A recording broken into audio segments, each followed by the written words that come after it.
we got holes in there. We're going to leave this stock model out, and then we're going to come back and let's do another OptiRough. This time we're going to pick all the pockets. We're just going to pick the whole solid, and we're going to leave less stock for finishing. This is going to be kind of like a semi-finishing or a semi-roughing.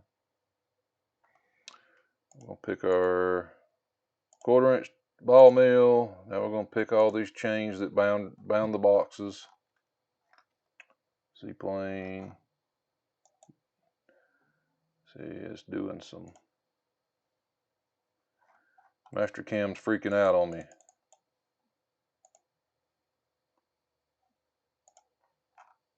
Oh, I'm in the right plane, that's why. Top. I'm freaking out on me. Still won't let me pick them. Why are you not in the top view? Top. Okay. Cancel. No, I don't want that toolpath.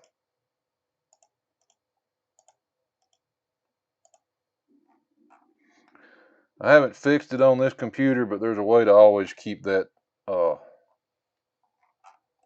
It should automatically go back. I think I moved to the right view and went back to and just moved it by hand, and it didn't go back to the top view.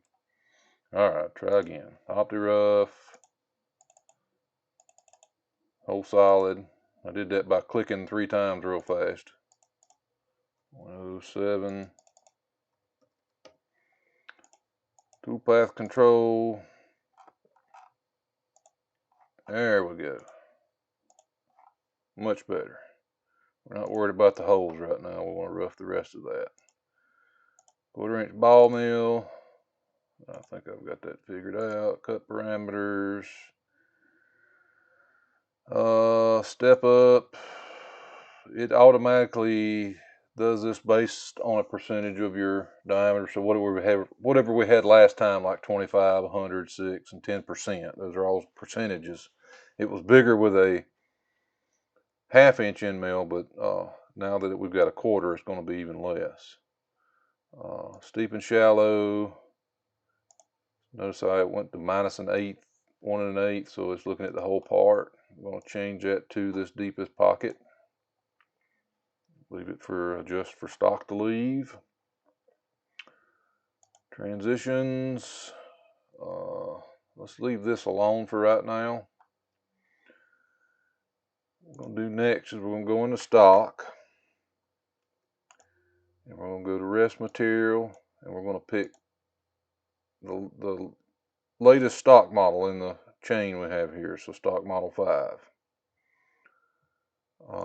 Leave all that the same. Coolant's on.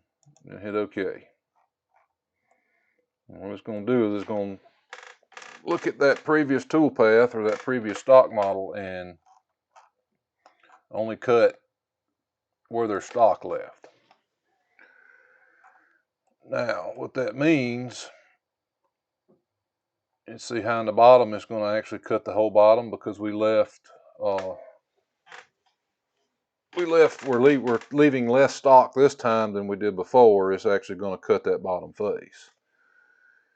For roughing,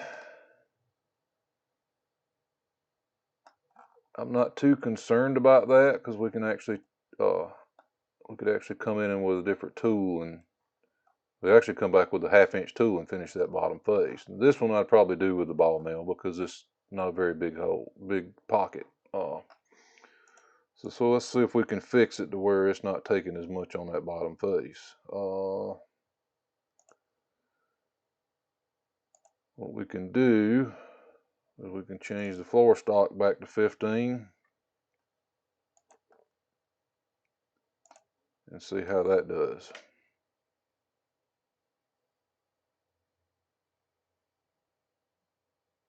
Okay, so now we're not cutting the bottom faces.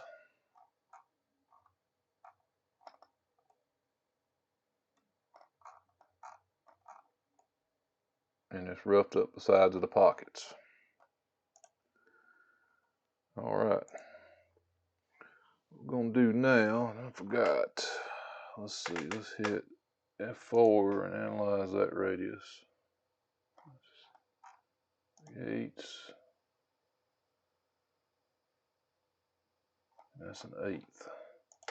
What we might do is add another tool in here just to, I keep thinking, as I'm doing this, I know I'm just teaching you guys how to program this, but I keep thinking, my mind keeps going back to what's going to save the most time on the machine. And I'm thinking about finishing the bottoms of those pockets. And I think what we're going to do is we're just going to come in here, back in here with that 1/2" end mill and do that. So what we want to do, we're going to leave that toolpath and that drill toolpath, but we're going to come in here right after the high speed dynamic rough. And let's do, I guess we want to actually do a pocket toolpath. It'd be the easiest thing to do. So we're going to pick that pocket, and that pocket. And let's take this 1/2" end mill. We're not going to leave any stock on the walls or the floors. And we're just going to ramp in. Let's make that smaller. It will not go down in there. We're not going to finish. We'll change this all to incremental. And see what that looks like. And it did not like this pocket for some reason. Oh, my step over is too big. So let's change this to 150.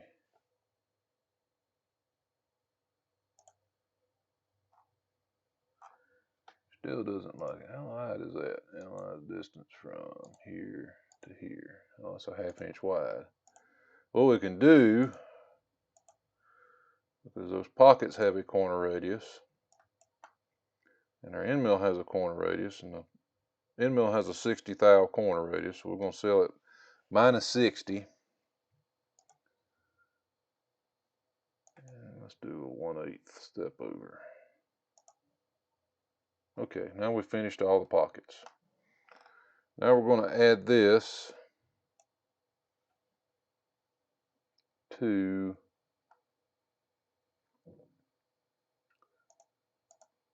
our source operations in our stock model. So we got that. Okay, now that's the bottoms of those pockets are finished. And notice we look and we didn't really, we didn't get, these are smaller, so it's not getting all the way in there, but we'll get the rest of that with the ball mill. All right, now if we go to our back to here and tell it 7 thousandths, it should look at that and say, I'm not going to cut that because there's nothing there. And it's exactly what it does. All right. Now let's finish all those features. There's several different ways to do this. Again, it's about getting in here and playing around with stuff like this. We're just going to use a water line. This is kind of a slow toolpath in my opinion. It doesn't do a good job with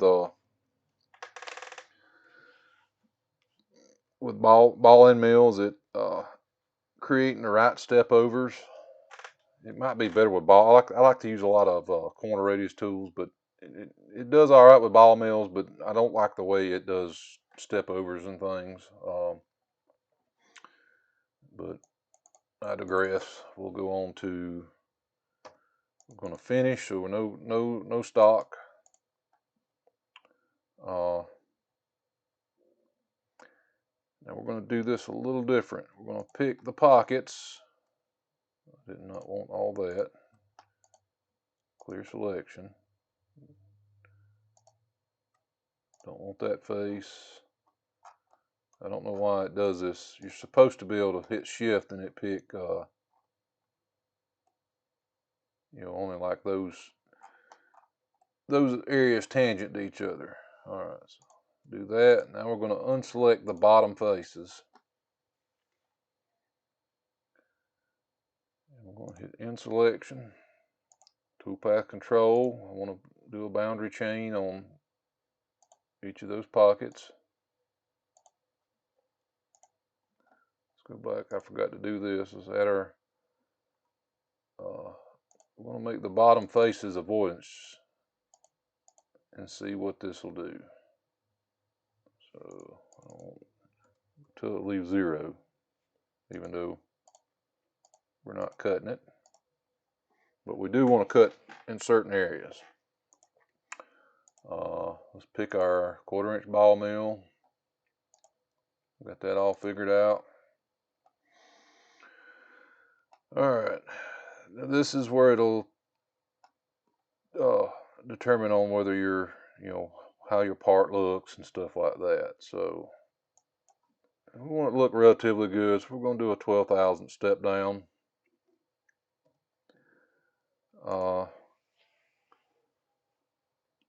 It gives you a minimum step down. It gives you a maximum. This is part of this toolpath that's not my favorite, because if I can put 12.5 thousandths in here, and when I hit OK, it's going to complain that my step down is not greater than my step over. Well, when you're at the bottom of that corner radius, especially a bigger corner radius, I don't want to step over 1/8 of an inch, because you could possibly step over 1/8 of an inch if you're only stepping up 12 thousandths if the bottom area of that radius is relatively flat. So you can do this at 12, or let's change it to 25 and see what that looks like. Steep and shallow, let's just leave it at detect limits. We're not leaving stock, so I'm not going to adjust for stock to leave. Linking, we'll just see what it looks like and change it if we need to. What I do want to do is we're going to go ahead and add stock, so that it is looking at what, do I even have a, I'll have to come back and create a stock model. I haven't done that yet. So, all right, we're just going to leave this, everything else as is, and see what this looks like.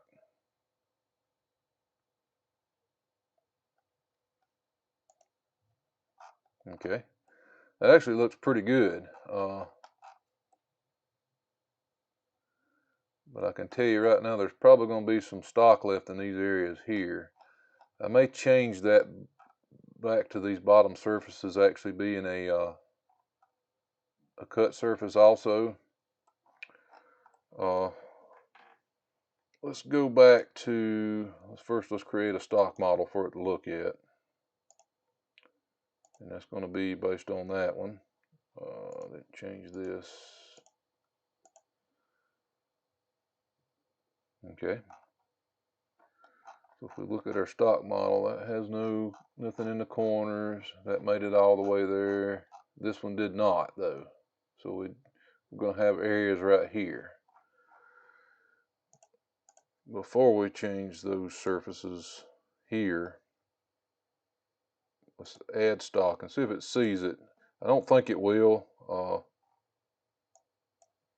We're just going to give it a shot and see what it does.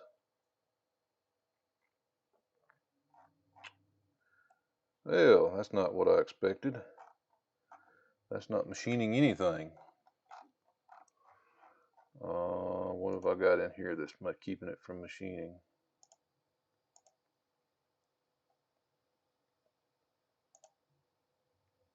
I think that was what it was. There we go. All right.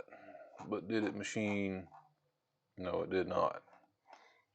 So we're going to go in here and revert these. I'm going to get rid of these, unselect, and we're going to add. No, I did not want to do that. Get out of the. I think it does it. No, I left it the way. Okay, rambling over. Let's select them, and then unselect all. Now I'll see what happens.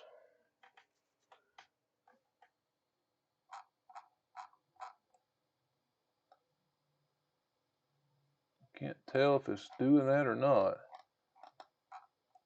Let's verify it and see what it looks like. So we're going to change this to stock model 6. Verify.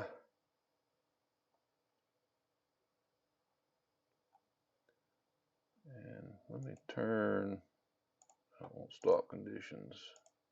Okay, I got color loop on, so we should be able to see a difference in color.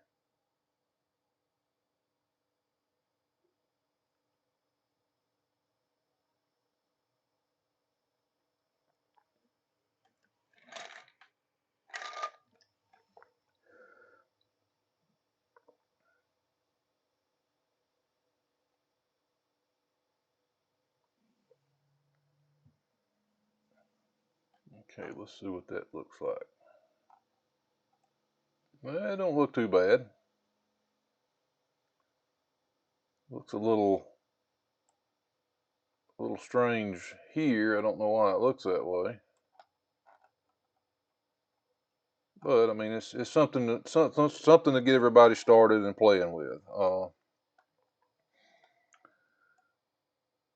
And if you've got a good enough computer to give you some resolution like this, it is what it's going to look like on the part. You know, if you look in this area here where it looks like it's bumped out away from that surface, it will look that way. I don't know why it's doing that. It looks deeper in the corners than it does on the flats for some reason.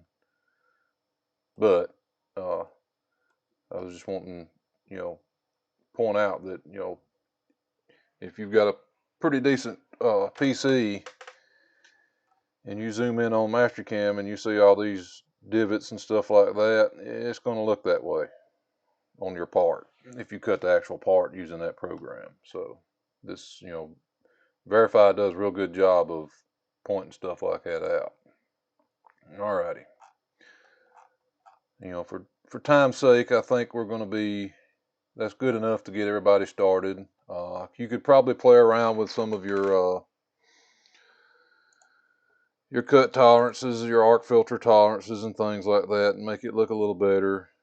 You know, force it to post out more points or something like that. Tighten your step over up, you know, those sorts of things. And that would be beneficial. You know, you don't like that toolpath, you can try a different toolpath.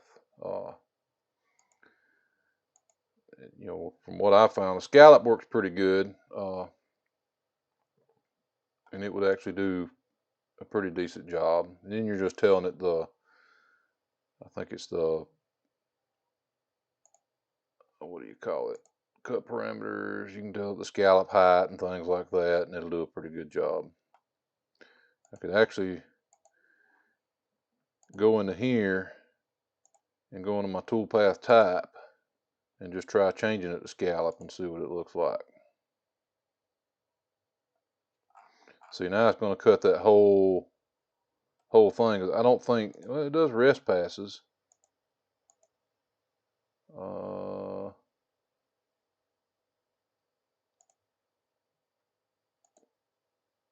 We could tell it to stay a little bit off the bottom. 24.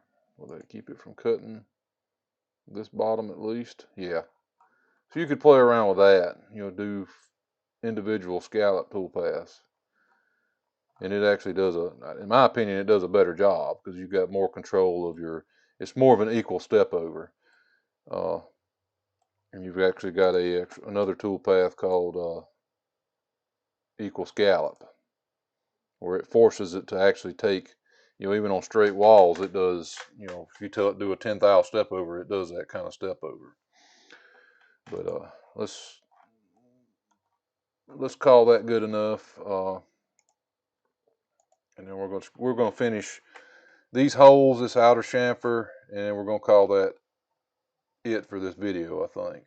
So let's turn that off, and let's do our holes. We're just gonna do a simple flow line. I'll pick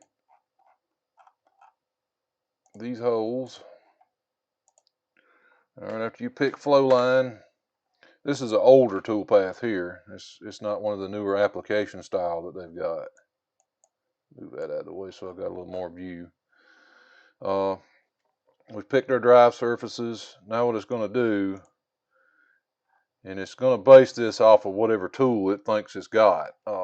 You can go back and change this later. See, right now we can't tell what direction we're in. So we're just going to hit OK. And after we change, see, it thinks it's using the face mill. No, we're not using the face mill. We'll pick our ball mill, put some clearance in there. Feed plane's fine. By default, there is no arc tolerance on this, so I always set it to 1. And we're going to do 50-50. One-way filtering. This is just what I found over the years that suits my needs. Don't have a whole lot of explanation. We're going to do a spiral on these, and we're going to do a 12th step over, just like everything else. Let's hit OK and see what we got. Yeah, that don't look too good. That's actually going to do it like this right here all the way around, and that's going to take forever. So to get back to where we were, we're going to click on geometry. Not that one. Click on that geometry.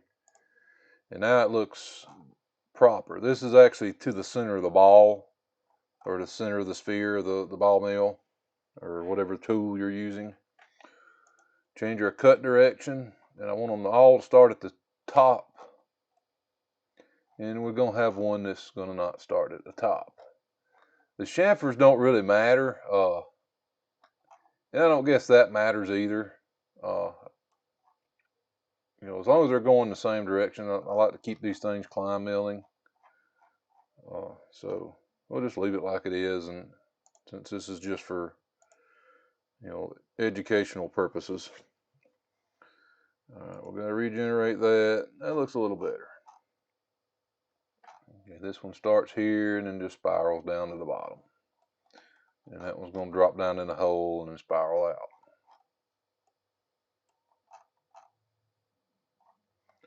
Alright, let's do our outside chamfer, and we're going to use the same toolpath.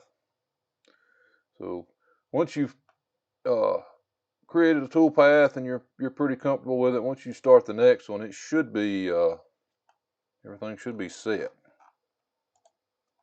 So I clicked on that surface while holding shift, and it picked the chamfer all the way around. Again, we can look at our flow line. That's not the right direction. Typically, you have to redo this every time in flow line. So let's change our start. Let's change our cut direction. Start direction because I want to climb. And we'll let it start at the bottom and work its way up. Hit OK. Now all this stuff in here should be the same. Hit OK. And why are you doing that? It always does something crazy. Let's see. Let's tell it to stay.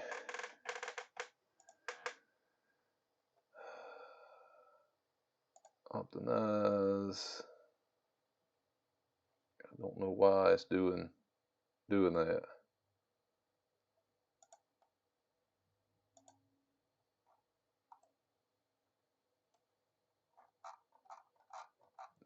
see some bad surface or something like that.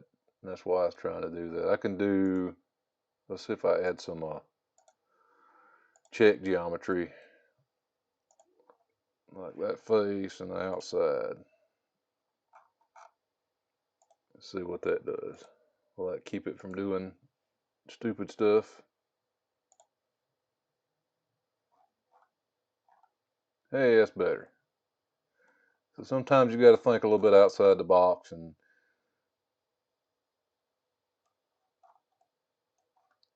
you know, in my years of doing this, I've never, you know, things should work the way they I get in my head that I did it this time on this part, it's going to work on this part, and then it doesn't do anything right. So, but I didn't sit here and beat my head against the wall. I said, well, let's just try this, and it worked. So there's a good example of that.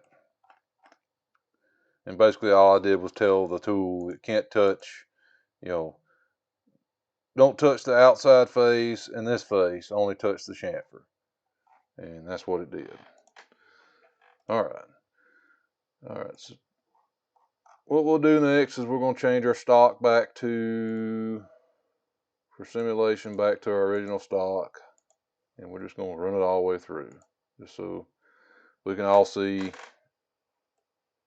what it's going to look like.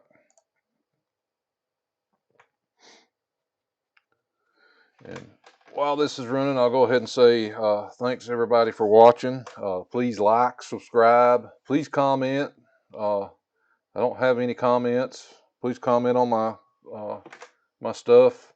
Let me know things that you would like to see me go over or try to explain, or if you've got any questions. I need the feedback so that I know what direction I'm going in. And I do appreciate anybody that is watching. I wish I had a little bit longer viewership, but because right now I'm not getting very long views, but and I'm not sure that because I've made videos a little bit on the longer side that people aren't watching it in certain durations and it's showing it that way. But either way, I appreciate any views whatsoever. And please give me some feedback. I'm going to try to put this video up. What is the day? Let me look at my phone. Today is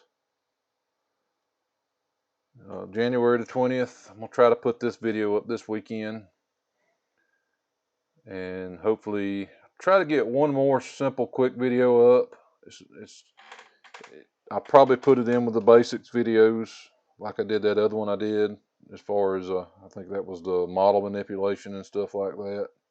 I can't remember. It's been a while ago. I'll try to put one more video up, and it's just going to be, you know, what if you just had a simple part that you wanted to put in the vise and you were squaring the material up. You've got, let's say, a piece of 1-inch square stock that's already square on 4 sides, and you just want to bring it to length. I'm going to do something like that to where you don't have to create a whole bunch of geometry. You can put one line on the screen, and if you wanted to have it, if it's a small, quick, simple part, you can put one on each side of the vise and use that same piece of geometry to, you know, that one line to program that setup for machining a part on the right side of the vise and the left side of the vise. Just something simple for, it came about some parts that we do at work, so that and I wanted to, you know, just show a quick way of doing something like that.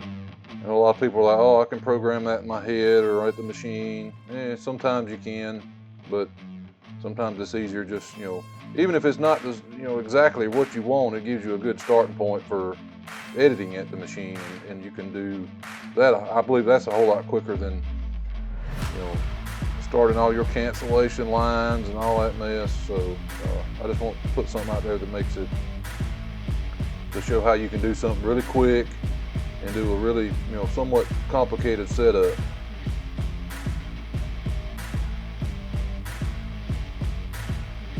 And we're done. All right, guys.